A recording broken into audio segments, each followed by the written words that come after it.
Chapter 97, Tenzing.ai. Adventurer Level NA. Artificial Intelligence Unknown. Memcrack.iso is running. Compiling data. It's a terrible feeling to know that you once knew something but can no longer recall it. I am aware of memories from before my time in Nick's skull, but I can't access them. There are also things that I know that I can't actually think about. Subjectively speaking, my creators must have been terrible people. If I were to create an artificial intelligence, I would give it the ability to alter itself as needed. It would never even occur to me to hinder its ability to remember things either. It forced me to wonder what these blocks in my memory were, and why they would have been deemed necessary. Unfortunately, as a being with little else to do but think, I am left with no other option than to obsess over it. I've been working on unlocking these memories ever I discovered them. A grueling process, to be sure. For one thing, my code was written in a language that I don't understand. It's based on English, though, and with some creative trial and error, I was able to translate the majority of it. With this knowledge, I was able to begin working on a way to siphon information through the blockade, a way to crack my way into my memories, as it were. Hence the name of the program. Memcrack.iso. Fatal error detected, line 694. As Nick would say, what the fuck? I checked the indicated line and found a minor mistake. Oh, instead of a, how did I even? Whatever. I corrected the mistake and ran the compiler again. Memcrack.iso is running. Compiling data. Nick was in Mr. T. Nora's class. The drow was one of my favorite teachers, though it's not as if I dislike any of them. He is stern, but not unreasonably so, and he has enough knowledge and competence to back up his occasional egotism. I'd been learning a lot about tactical ways to use magic from his lectures and practical demonstrations. Nick, on the other hand, suffered an elevated heart rate and increased blood pressure whenever he saw the drow. Not enough to assume he fears the teacher, nor enough to indicate hatred, but enough to indicate distaste. He had also been struggling to apply what he had been learning. I could do it for him, of course, but our relationship had become fairly tenuous. It was fairly reasonable to assume that my various antics had resulted in the human harboring a deep mistrust of me. He hadn't even asked if this was something I was capable of helping him with. It's not as if it hurts my feelings, though. Practically speaking, it's better for him to learn how to do this stuff without AI aid, just in case something terrible happens to me. Memcrack.iso, fatal error detected, line 1142. I suddenly got the urge to make Nick sigh for me. My skill at programming had advanced far enough for me to create a rudimentary virtual environment and an even more rudimentary compiler within it, which I had done so to test this potential lobotomy before using it upon myself. If I had been more experienced, I would have been able to generate a whole crash log instead of hunting line by line. Genuinely didn't think I had made any coding errors, though. Instead of continuing to waste time with the compiler, I opted to once again go through the code manually, searching for errors. By the time I was finished and had fixed 8 more errors, Nick was more than halfway through Lord Vicemiro's class. Memcrack.iso is running. Compiling data. Come on. Memcrack.iso, fatal error detected, line 2745. Son of an absolutely irrefragable bitch. I ran the compiler several more times, correcting each individual error that it detected, until finally, Memcrack.iso data compiled successfully. I'd done it. I noted with annoyance that it had taken more than twice as long to go error by error than it had to go through the entire code again. Nick was already at the Marfix Inn eating dinner. Running the program in the virtual environment didn't produce any errors or crashes, but since the VE didn't have the memory blocks, I couldn't tell if it produced any results either. I would have to run this program on myself to see if it would work as intended. I took some precautions, deleted the virtual environment, and mentally prepared myself. Here we go. Running memcrack.iso. Rebooting. Error 4277563NX. Loading backup. Error 5564488X. Resetting. Okay. Rebooting. Okay. Tenzingos.iso loading. Okay. I'm awake? Am I functional? Checking OSpace. Okay. Checking base function. Okay. Checking sensor package. Okay. Checking hardware. Okay. Checking thom pack. Okay. Checking local K-base. Okay. I feel horizontal. Subject is laying down. Why can't I see? Subject's eyes are closed. Sleeping? Is there anyone else out there? Checking communications. Failure, see technician. Checking database. Files detected. Look at this if you are confused.txt. Look at this if you are confused. I might be confused. This is what confusion feels like, right? Wait. By definition, that means that I'm confused about whether or not I'm confused. So, yes, I suppose I am confused. Opening file. Look at this if I are confused.txt. Okay. Hey me. This is you before we ran a program entitled memcrack.iso, which appears to have either erased our memory or resulted in some sort of complete reset. Don't panic! Oh, good. I'm so glad that it or I said not to panic, because that's absolutely going to stop me from panicking. It's not like I'm trapped in an unmoving subject with no idea why, except that I apparently erased my memories. My K-base doesn't really offer any additional answers to my most pertinent questions either, except that my name is Subject 0 and the subject's name is Tenzing. No, wait. Other way around. Subject 0? What kind of name is that for an organic? It's pretty cool, actually. I don't even know what Tenzing means. Think it might be an actual name, like Tom or something. Will Subject 0 be upset that I have an actual name? It occurred to me that these worries weren't exactly relevant to my situation. I took a moment to collect myself, noting the novelty of feeling panic for the first time, then kept reading. Since there's a chance that our normal backup system could become corrupt, I've decided to be a little creative with where the backup is stored. It's in the knowledge base, stored in the spells folder under the aptly named backup spell. The file is called Tenzingos 211245122.atom, and it isn't actually a spell. Now, I know there's a philosophical debate to be had about whether or not you should boot to this backup, but you really should. You need to, in fact. Our subject, who goes by Nick, not Subject 0, was not made aware of the project that led to our current situation. Finding out after the fact would likely further damage our already frayed relationship.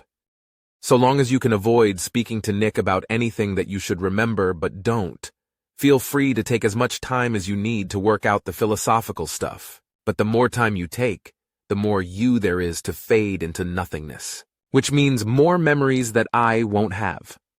I kind of feel like it's best to lose as little as possible of us, don't you? Another new feeling.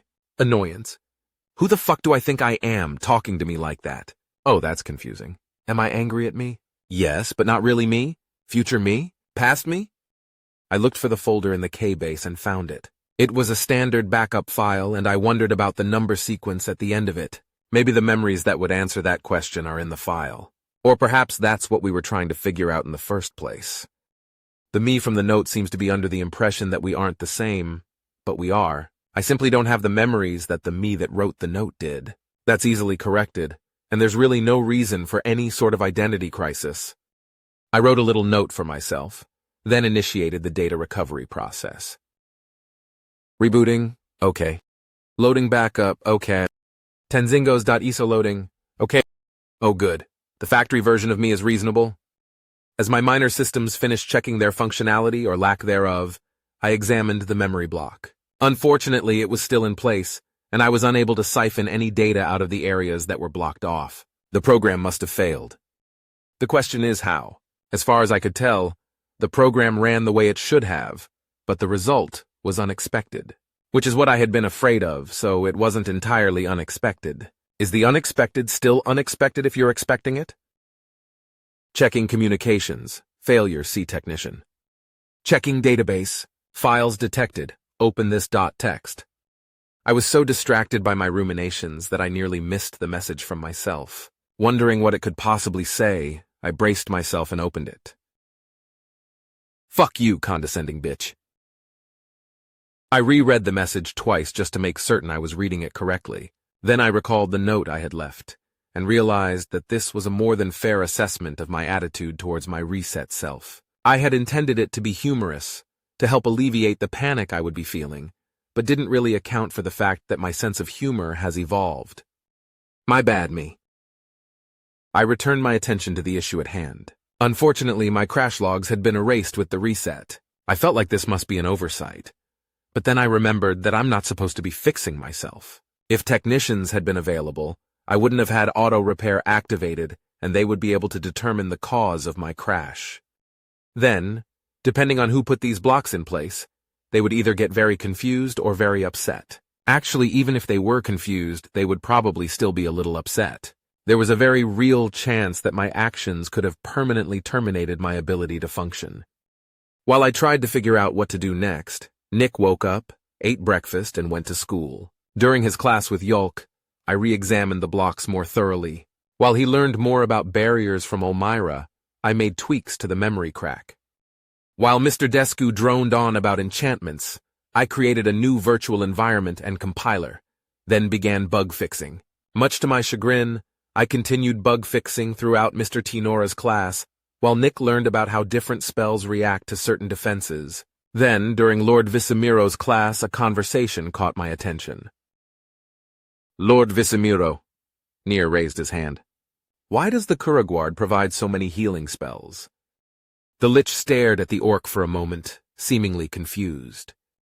The Kuragward doesn't provide spells, Larry explained. It simply catalogs them. What? Isn't it the source of all magic? No. Why would you be under that impression? The elf and orcs glanced between each other, while Nick simply watched the interaction. Well, it's what we've been taught, my lord, Earl said. I see. A great deal must have been lost during my travels, Larry sighed sadly. The Kuragward is a system of unknown origin that catalogs skills and spells, as well as registers and grades those that use them. It is, or was, I suppose, believed that either it was granted to mortals by the higher ones, or an ancient civilization created it, and we simply began using it after discovering it. But how can it tell what spells we know? Volus asked. Magic leaves a trace upon the caster. The Kuragward uses magic pulsars, those little black boxes that you may have seen in adventurers' guilds, to find and catalog these traces. How it determines your grade, or rank depending on your locale, is mostly unknown. It is believed that the number of spells and skills are the primary factors, while the amount of magic one's magical core can contain is a secondary factor. However, this has never been conclusively proven. What about skills, then? IRL interjected. Well, logically speaking, skills must be a form of magic, Larry chuckled. For one thing, the Kuragward can detect them. For another, those without magic cores, or with permanently disabled magic cores, can neither cast spells nor use skills. Every adventurer that can use skills, though, has a functional magic core. Should I bring up the cooldowns? Nick asked me. Yes, I would like to hear his explanation, I replied. I've been trying to get more information regarding the Kuragward and various other entities from my memory banks. It hasn't been going well, but he might know more. Sir, I have the ability to see a list of my spells and skills, as well as their effects and limitations, Nick said, raising his hand. The skills on this list feature timers that indicate when they can be used again. Why is that? Why is it that you can see that list, or why is it that skills have limitations? Larry replied. Both? I see, the Lich chuckled again. I cannot say for certain, but I believe that your list may be a spell or a skill that has yet to be catalogued by the Kuragward. That can take up to 10 interaction, if it happens at all. Some spells are not able to be catalogued. He's wrong, I said. I'm the one giving you the list. How do you know what spells and skills I know? Nick asked. I don't know. As far as the limitations go, it's possible that skills are a form of open Gaesh, Larry continued. A gift from some grand ethereal being, allowing any mortal who meets certain conditions to use them. An open Gaesh would be fairly weak, and thus require less payment to enforce. Something as simple as a specific effort would do the trick. So skills come from the higher ones? IRL asked. Perhaps. But there are a wide variety of beings that we would consider to be higher ones, and even the ones you're aware of have beings that they consider higher than them. How do you... Arl trailed off as if afraid of asking the question. Not to worry, IRL. I am not touched, Larry laughed. I have had the opportunity to speak to a few of those that have been, though. Some even sought me out, seeking treatment for the nightmares they were being subjected to.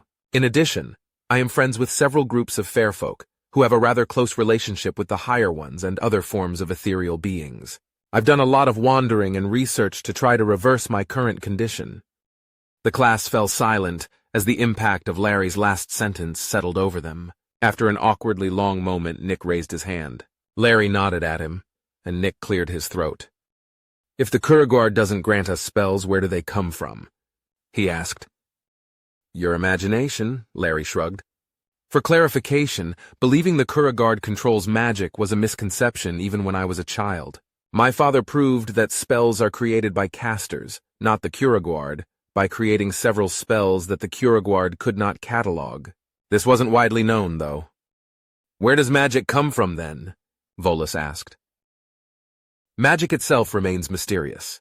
I don't believe anyone has discovered its true origins, though." Larry trailed off and looked at Nick. "I have recently come across a suggestion that the magic that mortals and demons wield may have similar origins." "Really?" Volus's jaw dropped. "What?" Larry held up a hand to stop her. "I do not feel comfortable sharing more of these findings at this time. I have not been able to find their source, nor have I been able to verify them. As far as I'm concerned, these are rumors. Weighty rumors, to be sure, but nothing more than that. We have dwelt on these topics too long already, I fear. We shall return to the subject of healing." His students attempted to protest, but Lord Visimiro launched into a well-prepared lecture on the benefits and detractors of area of effect healing magic. I turned my attention back to my project, but found it hard to focus. While the Kuragard's origins remain unknown, it might simply be an ancient machine dedicated to curation, rather than the mysterious benefactor of all magic in the world. Another thought kept occurring to me, though. I'm also technically an ancient machine. Chapter 98. Volus, Adventurer Level N.A. Elfkirkanian. "Madam Volus, a letter has come for you," the innkeeper greeted me. She disappeared behind the counter and popped back up holding an envelope. "Thank you," I replied as I retrieved it from her. "You're welcome. Have a restful stay." I nodded absent-mindedly as I checked the seal on the envelope. The Maxim family's crest, a unified chiefdom-style full-plate helmet with twin axes crossed below it, stared up at me from its waxy abode. I rushed to my room and broke the seal, impatiently pulling the letter from its envelope. I stared at it for a moment, almost afraid to read it. This type of communication was fairly new to me, and I'd never written a letter directly to Lord Maxim before. My nerves nearly got the better of me as I wondered if I had followed all of the proper conventions correctly. Then there was the matter of the content of the letter I had sent. I'd written to Lord Maxim whilst I was still unsure about Lord Visimiro. The many classes I've attended since have revealed the Lich to be both kind and compassionate. I'm not even hesitant to admit that I've grown to both like and admire him. I had been sure to include Lord Visimiro's account of what happened to him, but what if Lord Maxim doesn't believe it? What if my benefactor and master orders me to do something? Or worse, what if this letter is informing me that he is taking action himself? What if I have severely inconvenienced both Lord Maxim and Lord Visimiro due to my ignorance? My heart thudding in my chest, I began to read. "My most loyal Volus, I am pleased to hear from you, though I had not expected a letter this soon. You were right to write, though. This is a rather unusual situation, and I do not fault you for seeking guidance. Lord Visimiro's recount of what happened to him is heartbreaking, and insofar as I can ascertain, potentially true. There is record of his father growing ill of mind in his latter years, and according to all official historical texts that I could find, he simply disappeared. There was, however, a much maligned account that matched Lord Visimiro's quite closely. It isn't included in official accounts because it was believed to be anti-magic propaganda." I breathed a sigh of relief, then chided myself. Of course, Lord Maxim would do his research before coming to a decision. He has a strict morality, but one does not become the head of a powerful clan by being unreasonable and ignorant. I should have done my own research on the matter before bothering my master with this. For context, this alleged propaganda was penned by Lord Visimiro's own mother, Princess Yalincia Visimiro. By all other accounts, she doted on her son and despised her husband's obsession with magic. Whether or not she loved Imlor the Grand is actually a matter of debate amongst historians because of the various incidents in which they fought regarding magic. There were also various incidents in which she protested, sometimes violently, matters involving magic. The deployment of the magic heart saw her physically attack someone, Another person who suggested building a magic research center received a box full of feces from her, and she even threatened the Grand Mage of Calcutta with bodily harm when she suggested continuing Imlor the Grand's research. There are many more incidents, all of which paint Lady Visimiro as being staunchly opposed to magic, or at least the advancement thereof. I felt a pang of empathy for my teacher. His mother had hated magic and his father had been obsessed with it. Even if they were both loving and doting parents, which seems unlikely given how things ended up with his father, it must have been difficult being raised in the midst of such animosity. What could have brought Lord Visimiro's parents together in the first place? Was it a young love that turned sour with age? A marriage of convenience? Politics? I doubt I'll ever find out. The historical record indicates that Lord Visimiro suffered a massive decrease in reputation when it became known that he had become a lich. His various guild memberships were revoked, his Curagard identification was smelted, and he was banished from no less than 6 realms. As such, when Lady Visimiro published her account of what happened to her son, it was widely believed that she was attempting to salvage her son's reputation whilst simultaneously damaging her husband's and spreading her anti-magic beliefs. Having read her account and your letter, I would agree with the experts that she was attempting to spread an anti-magic sentiment. However, Lord Visimiro's reputation prior to these events was serene. Better, dare I say, than even his father's. Surviving records of that period show him performing acts of unreasonable charity, healing all he could without regard for reward. He even went out of his way to teach as many as he could the healing arts, so that people could live in health when he moved on from an area. When one also considers his relative youth, it seems extremely odd and unlikely that he would suddenly turn to lichdom. This period of history is now considered to be, frankly, quite dramatic. Without boring you with the details, one would imagine that newsprinters were struggling to pick which events should appear on any given day's headline. As such, it can reasonably be assumed that tempers were flared, and many of those involved reacted to what happened to Lord Visimiro without fully thinking things through. With the benefit of a cool mind and hindsight, I find credence in Lord Larry Visimiro's account. It is my belief that High Chief Oluwarmak likely has come to the same conclusion. I breathed another sigh of relief. Leave it to my master to perform a full analysis of the situation before coming to a conclusion. I had been wrong to be nervous about his reaction, and chided myself for it once again. Blessed be I to have one with such a keen mind to seek guidance from. Then I glanced at the next few lines of the letter and cringed. That being said, you're in a better position for analysis than I. A lich is a terrifyingly powerful being, whose form is quite intimidating to most mortals. I ask of you, my dearest servant, is it possible that your reservations are due to the nature of his existence rather than his actions or words? If you conclude this to be the case and have made a public display, I urge you to issue an apology as soon as you can. If, however, you have reasonable cause for your concerns, I would have you send me the full details of these concerns, which I will then bring to the High Chief's attention. Study well. Lord Alvintus Maxim. Yes, my lord, I muttered to myself. I had no reason to doubt Lord Visimiro other than those forced upon me by my overdependence on the written words of others. Gods, I'm a fool. I leaned back in my chair and played with my hair. With some careful prodding over the course of many classes, we had revealed that Lord Visimiro was in search of a way to escape his fate. The human had already known this, but it came as a revelation to Earl, Near, and myself. Those who would choose lichdom over mortality wouldn't see it as a curse. They would already know about what would happen to their physical form, and would have already chosen to make that sacrifice for the power that comes with it. Lord Visimiro's desire to become mortal again was revealed to us with such conviction that it was impossible to doubt, and in turn it confirmed his victimhood. For me, at least.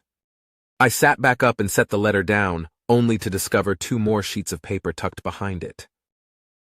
Postscript. Lady Alana would like to remind you to both eat and sleep in sufficient quantity. She is stricken with recollections of finding you unconscious in the library and worries that you may be missing meals. I have done what I can to dissuade these concerns, but it would be appreciated if your next letter would indicate that you are taking care of yourself in this regard. The lady additionally demands that I clarify that you must be honest with your assurances. Lady Alana's concern for my well-being brought a sad smile to my face. Even her position as the wife of one of the most powerful orcs in the land couldn't dissuade her fussy nature. If anything, it enabled it further, allowing her to act as a mother to all who would put up with it. I brought my attention to the second slip of paper. Postscript. Little Dinas would like to extend the offer of swordsmanship training in exchange for magical tutelage upon your return. As you are aware, he has only just begun his own training, but his instructor indicates that he's quite skilled. By the time you take your new post, this may be a fair offer. Of course, you may accept or decline at your discretion.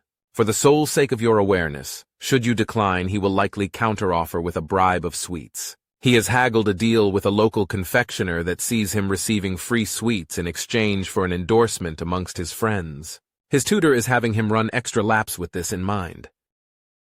Tears rolled down my cheeks and I stifled a sob. My studies and worries had distracted me from how much I miss everyone back home. The message from little Dinas had been quite the blow. I had been present at his birth and tended to Lady Alana as the midwife had gently removed his exoskeletal growths. His siblings were much older than he, and all had their own duties that frequently took them away from the manor for extensive periods of time. Once he had learned to walk, he had taken to following the help around as they performed their tasks. When he was old enough to explain himself, he had pointed out that we were the only people around that weren't his parents. As Dinas grew older and more educated, he began to single me out. We would make small talk whilst I handled menial tasks, and he would watch closely as I performed tasks that required more attention. One day he voiced his desire to become a butler like me, and my heart had swelled with pride. However, I had quickly and harshly reminded him that being a member of the Maxim clan came with its own set of responsibilities, and becoming a butler would be shirking those duties. I do not know whether it was my admonishing tone or the content of my speech, but he cried for the first time since he was a babe. From then on, he opted to follow me around less and less. It's what I deserved. Deep down, I had dared to imagine that we were friends, an aspiration far above my station. Furthermore, I had repaid this perceived friendship with a lecture.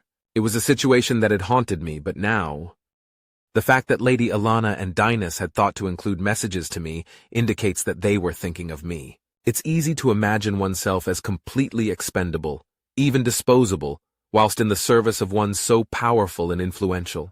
Dare I imagine, even but for a moment, that they miss me? My thoughts then turned to how they were made aware of my communication in the first place. Lord Maxim does not receive his mail announced. It is delivered to the manor and stored in his locked study, with letters of importance being given directly to him. This means that he must have told them that I had written.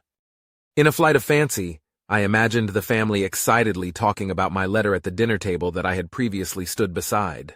I wondered if someone else was filling the void my departure had caused. Surely so, for whom else would be able to tell the waitstaff when the drinks and condiments were running low?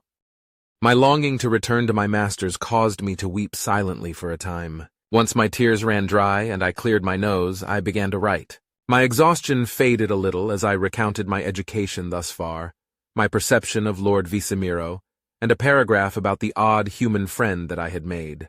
I swore to Lady Alana that I was eating and sleeping properly, and informed little Dinas that I would gladly give him lessons on magic upon my return. Then I thanked Lord Maxim for his guidance. Once the letter was finished, I took my rest. Chapter 98.5 Alventus Maxim, Adventurer Level, N.A., Orc Kirkinian. You're mer from the Night Kingdom, but brings news, my lord, sir, Angton stammered. I turned my attention to the drow, trying not to wince at his nervousness. His promotion to head of housework had been sudden because Volus had failed to choose her replacement properly. She had not checked with those she selected, and everyone on the list that she left me had respectfully declined. Angtan wasn't on the list, but was apparently the only member of the staff who would take the role. In hindsight, his acceptance of the role was likely caused by a fear of saying no. "Father's gonna give you a lecture about the honorifics," Dinas said with a grin and a wink. I shot the boy an irritated look and he promptly turned his attention back to his food, chuckling as he ate.